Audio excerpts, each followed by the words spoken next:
Hi there, this is Gary of Simply Overland. If a lot of you know, we travel around in a six-wheel Dura. One of the most common questions we get asked by people when they see the vehicle, which is pretty impressive, is what do you do if you get stuck? So hopefully we never will, but in case we do, we have a number of things. And our first go-to and default is our snatch ropes. And what we have is we have two snatch ropes here. If it's a really hard pull, we would pull both of them at the same time because their rating is just under the weight of the vehicle, which is around 8 tons. But generally we have the two so we can get enough distance to actually get far enough away from the obstacle for another vehicle to approach and snatch us out. And if need be, we can extend this by a further 30 meters using the cable from our Tirfor Winch, which I'll show you a little bit later. Other things what we have here, generally this is a lightweight snatch rope which we use for pulling out other vehicles like Land Rovers and Land Cruisers, quite common. Stuff that we never have enough of is cable ties. As you can see, I have a little bit of a fetish. Duct tape, and of course shackles. A lot of people are moving now to soft shackles and all the rest of it. I still need to be convinced when you're dealing with weights of our size, but we have a lot of heavy shackles so we can often rig things up.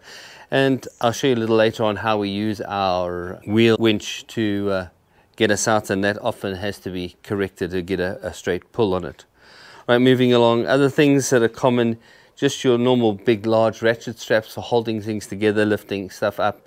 It has a number of good uses. Critical for most is to have a decent size torque wrench. Also I prefer to go with mechanical, and they're not as nice as the digital ones. You never find when you want to use it, it's got a flat battery, which is really frustrating with the electronic stuff. Talking of electronics, we have a very simple tester so that we can test any circuits or things like that if we have an electrical problem, which hopefully we never do. Electrics are not my thing. And regular oil changes and things like that. I carry a filter strap. This bag here is an air jack. A lot of people would know what that is. Seen a lot of them around. Really it's effective in the desert and soft sand where you can't get purchased with any other form of hoist, although most of the time our hydraulic rams will get us out of trouble. This works particularly well with the Dura because we have a simple smooth beam axle and it's the lowest point to the ground, so we can actually put this underneath the beam axle and it just lifts the whole of that axle up off the ground, and then it goes put in sand tracks or whatever the case may be. As some of you might know from our 30,000 Ks in Africa so far, traveling from the Indian Ocean across to the Atlantic, we had a lot of punches. As a result, we're carrying a myriad of things, huge gaitors and things like that, standard gaitors, puncture repair kits, and really important to have good equipment in this department.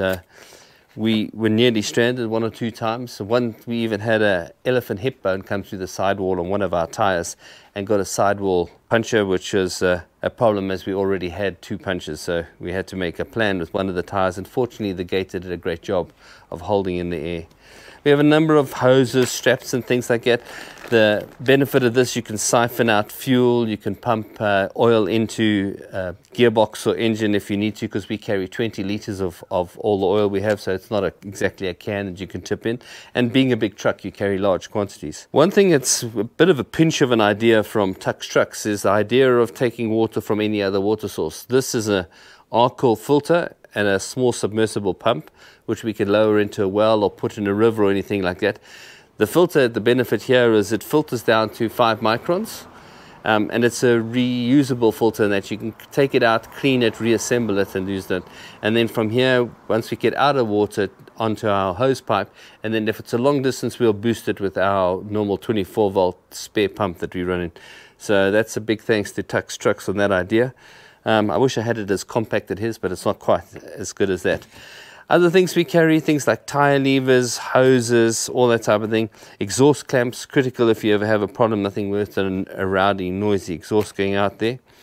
We've had a few problems, I think in Zimbabwe and in northern Namibia. We broke air hoses on the truck, and without your air lines you're stuck with all kinds of problems, particularly brakes. So we carry a couple of sections of air hose and quick couplings. Here's just one of them. I have a few more in my toolbox, but they've proven to be really, really handy. Moving on here, a couple of general things.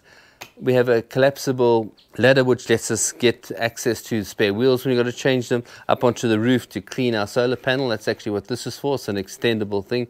Not only great for cleaning the windscreen, but very good for cleaning dust, dirt and muck off the radiators. Just little reflective vests, find those very handy. Some countries in Africa it's mandatory if you have a truck, but particularly if you have to stop at night, narrow roads and in the dark, it's always good that you're visual in the headlights of an oncoming car. So a legacy of our biking days is this solar light, which frankly I still think is the greatest thing in the world. We keep it in the truck because it's really handy. They're always charged, and you can put it anywhere, hang it on something, put it underneath the vehicle if you're working, and direct light up. And as long as it gets an hour or two of sun a day, you've always got some form of light. Just a really nice, handy device. Simple little things. A lot of people like to carry power saws and all the rest of it, but the Duro really just doesn't have a great deal of space. So what we've got is this good old cane knife, or punga as they refer to in Africa, and a decent bow saw. And frankly, they just do the job and get us any branches or things that need to be got out the way easily dealt with these two, and a little bit of manpower, and much lighter and easy to transport. Right, as a lot of you will notice that we don't have a winch on the front of Dudu, and that's very unusual for a lot of overland vehicles. And everyone says, oh, what, you don't have a winch? And then they ask us normally shortly afterwards, or sometimes thing is what are these things you've got on your rims? So what we opted for is recovery hubs.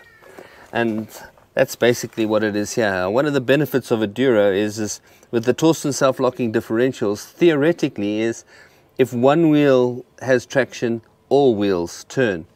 So on the highly unusual that we get stuck, we have the ability to turn the front of the vehicle, and these, this undoing of a single bolt here, we can move them to the rear axle as well. And so we're able to recover ourselves forward and backwards using the full power of the motor, which is around 200 horsepower.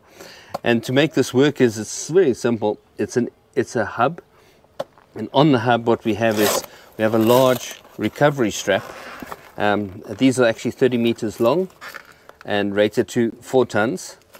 And once you've done 2 or 3 coils around here, they self-tighten on the hub, and then as you slowly rotate your wheels in whatever loose sand or mud that you're in, it will progressively pull the vehicle out. The challenge always is, though, you need to be, particularly on the back axle, because you can't change the direction, it's a fixed line. But on the front axles, is always be pointing at the point of extraction, which hopefully is a big enough tree or something in the way.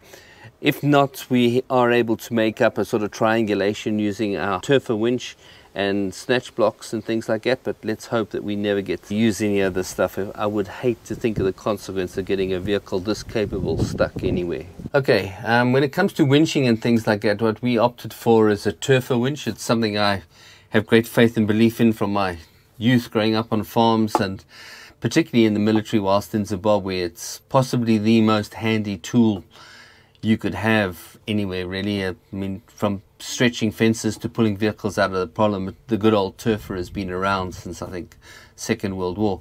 And frankly, this model of Tirfor and the idea behind it is a direct steal from Unicat, and I'm sure they don't need any introduction, possibly the best overland builders in the world, but they're big fans of a Tirfor winch as opposed to an electric winch. And the big reason for that is you can actually rig it up anywhere. You can rig it up on the side of your vehicle, an angle from the rear. You can pull things tight with it. You can do all kinds of things with it. You can correct your vehicle if it's tilted over too far, and any pointers. That goes with it's a 30 meter, 15 ton cable. And everything is set up in the back here. It's in a permanent position and locked in. Our high lift jack, which we have a little strap for, so we can put it directly on the wheels. Gets it there. Other little things like our hose pipe. We've got a very, very large tire lever behind the high lift jack, all that sits in here. And if you have a look above, the handle for the Tirfor winch is strapped in alongside the bracket that holds our collapsible ladder. Then we have a large shovel for digging ourselves out of trouble and things like that. And everything has its place, and everything's secure outside of the normal kit that we take in and out of the back here, which is our general camping gear, emergency spares and various other things. Right, other things that we have is we have lightweight sand tracks, which are really handy in the sand. Theoretically, they have an 8-ton rating, and particularly good in soft sand and places like that. In addition to these, what we also have is some seriously big, heavy-duty aluminium tracks that also work well in ice and snow, and I'll show you those a little later. And the benefit of those is we can add them together to get a much longer section supported. Right, these are heavy duty sand tracks, or ice tracks as they may be. They're 1.5 meters long, and it is possible to join them together. And you'll see they have a very aggressive, very sharp face on here, which is normally traction for the tires, but if used upside down, they actually get good purchase on ice and places like that. The other thing that they're quite handy for is they will follow a shape and a contour, so that you can actually use them purely as a traction aid, not necessarily as a bridging tool. But we have these, and we may end up with chains when we get to the northern hemisphere and have to deal with ice and snow. But it's a nice bit of kit. The problem is they are kind of heavy and awkward to transport. Right, some quick and easy access stuff. What we have here is we have a standard snatch rope, which generally we've used a few occasions to pull other people out of trouble, and this is our tree saver. It also would work as a soft tow rope for the Dura. It's rated at 10 tons. And it's 10 meters long, so it has a multi-purpose. One is protecting large trees. We also use it for rigging up snatch block, and we can use it if we ever need to be towed, or if we tow another heavy vehicle, which we've only done once. But there were a couple of Zambian truckers who were very happy to get pulled out of the sand.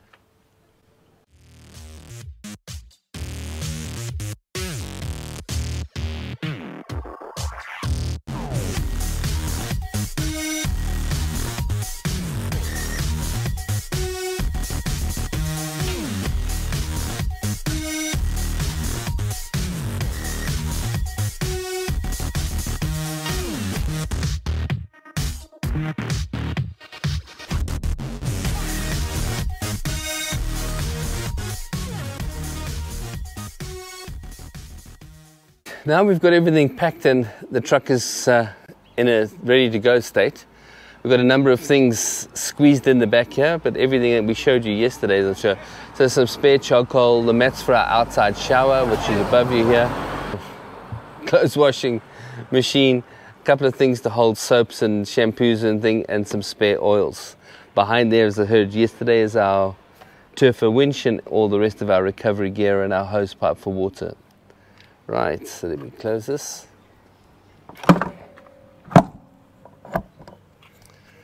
Right. Okay, now moving around to the business end of the truck, we have all of our recovery gear packed into this black box here. Above it are the straps for the hub recoveries. All of the rest of the gear that we showed you before is up there. Our ladder slides into the roof. Behind here is my toolbox. In front here is all of our barbecue charcoal, table and chairs above, and on this side is all of our other random spares and various other items. As you can see, everything is packed in neat, tidily, doesn't move, it's secure and yet reasonably accessible. So that's us ready to go, and unfortunately way heavier than we should be.